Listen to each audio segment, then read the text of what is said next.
The parts you will need to service the rear wheel bearing on your 1994 through 2001 Yamaha YZ125 are a rear wheel bearing and seal kit and general purpose grease. Before you start this service, throw your bearings in the freezer for a few hours.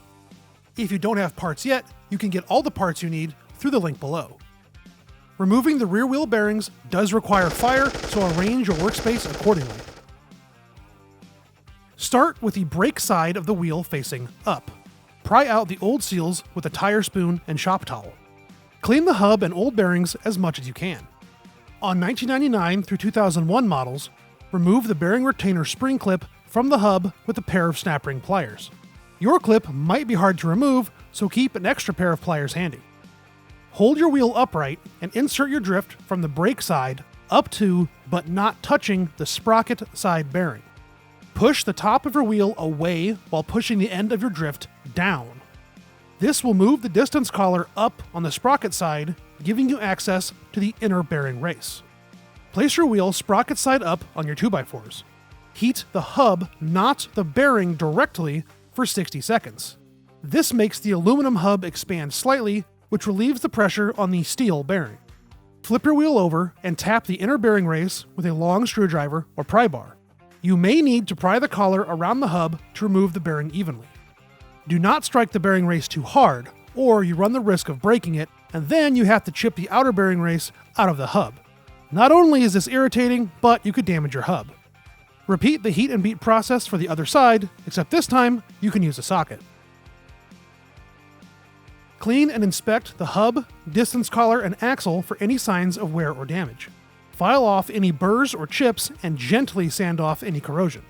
Do not remove any material when smoothing the ends of the distance collar. The distance collar needs to be an exact length to work properly. If the ends are damaged, the collar needs to be replaced.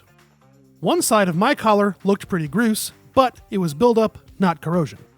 Smooth your axle with some 320 grit sandpaper, then follow that with some steel wool.